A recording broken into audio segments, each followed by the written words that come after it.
I want to know if you all, starting with Al, you could share your thoughts on Colin Powell and this extraordinary legacy. I think Colin Powell was an extraordinary American leader. He really personified what it is to be an American. The son of immigrants. He obviously was the first Black Chief of Staff of the Army, head of the Joint Chiefs, National Security Advisor, and Secretary of State. So he was a trailblazer. He was, I've only met him a couple of times, but I think his character was beyond reproach. I think he was very sorry that he got caught up in having to testify before the UN on the Iraq War, but he was very clear about it. And in the best interest of our country, even though he was a Republican for most of his life, he put his country over his party in endorsing President Obama and then in opposing Donald Trump. I found it very sad to see the country lose him, but I think his legacy will be forever cemented as one of the greatest Americans, and certainly one of the greatest Americans who didn't become president in our history. Craig, you have the last word. What are your thoughts? Well, I had the good fortune to serve with Colin Powell in the White House and in the administration with President Reagan, and was certainly around with President George Herbert Walker Bush during his tenure there. I agree with all that Al said. This is a remarkable American. He's a war hero. He rose through the ranks of the military. He has had a stellar career, extraordinary leadership skills. I think I always enjoyed the fact that he, even in the toughest of times, found humor, enjoyed what he was doing, respected the people around him, and was somebody really of good cheer in these difficult situations. I do think, from my experience firsthand, he was one of these people who could speak truth to power. He told presidents he served, and he told candidates of another party what he thought, and they could do with it what they would. But he was very, very direct in that way. He went to the UN, and obviously, as he was told the story so many times, it was something widely viewed, widely watched, for which he then took a fairly large hit. To his credit, he tended to say, I'm not looking back, I'm moving forward. The reality is, of course, he presented information that had been shared, widely accepted, shared with Congress. Congress had used it to approve the administration's actions. It wasn't like he was breaking new ground. It just turned out to be wrong at the time. And for that, I think he paid a price. But I also think, unlike a lot of people in Washington who might run from it or apologize for it or not apologize for it, he found a way to deal with it, and I think he rose above it. I do think it's also worth noting that he made a tremendous contribution to education and to kids with America's Promise, a group he led for a number of years, and spoke around the country on behalf of America's Promise, which really helps young people cope with what they were facing at the time and continue to face today.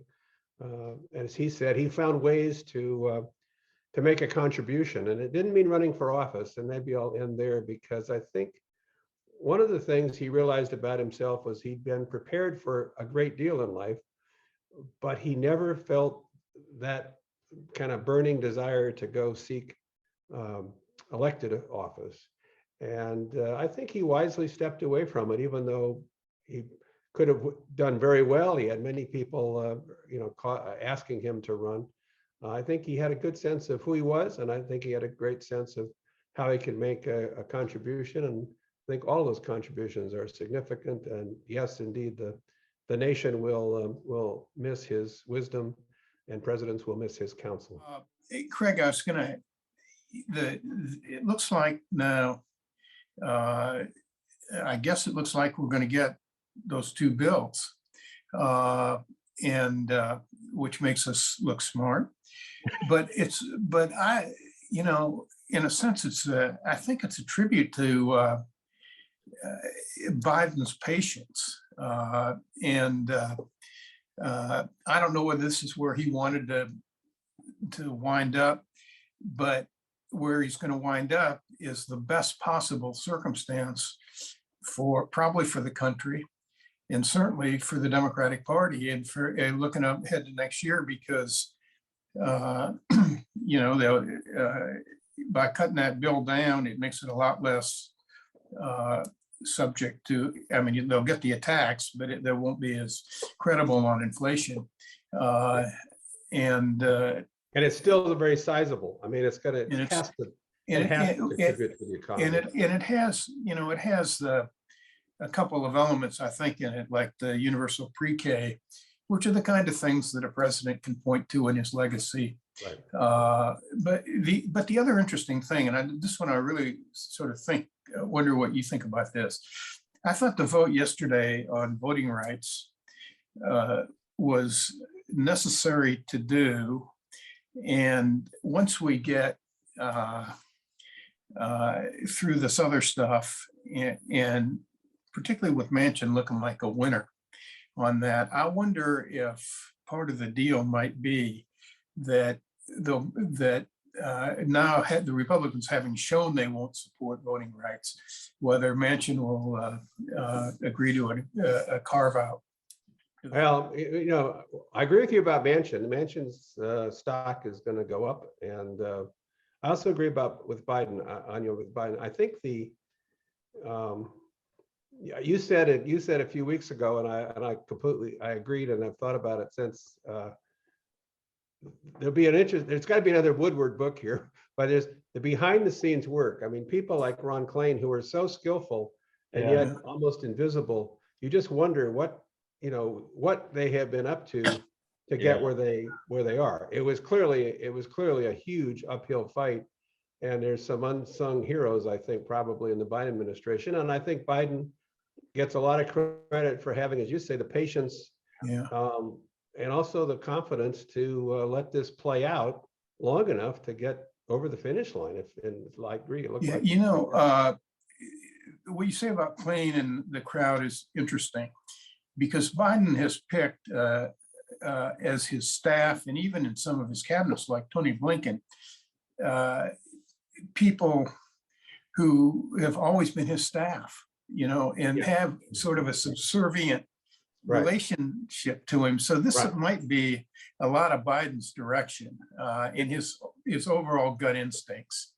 I wonder if there was a tipping point of some sort, though. I mean, it just I don't know, because to be honest with you, I don't know how. I mean, Biden seems a lot slower to me now than he was when I really knew him well.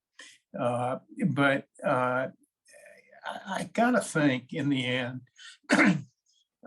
he went in there with a couple of realizations.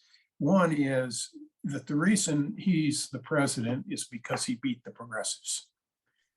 And so, let them have their time, let them have their screaming. But in the end, he knew that if he took the Bernie Sanders budget, it would really be undermining the real promise of his campaign.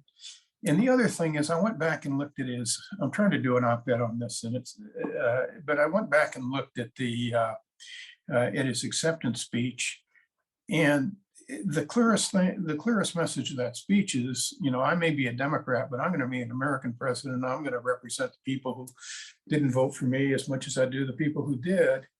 And the fact that think about what is possible for this year, as we've been talking about, really. He already has the rescue plan in the bank, which probably has done quite a bit of good, I think.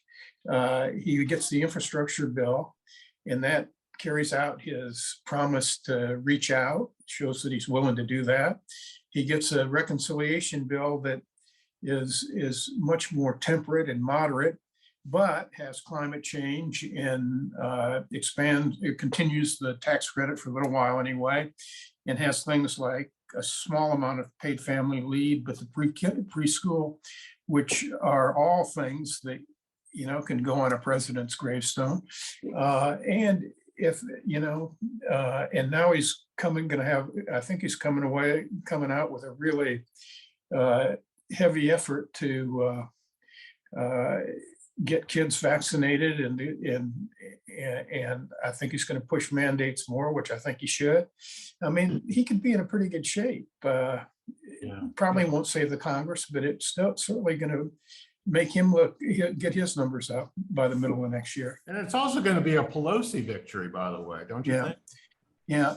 Nancy, I think, knew what she was doing when she promised Josh Gottheimer and the crowd that they were going to that she was going to do the infrastructure bill first.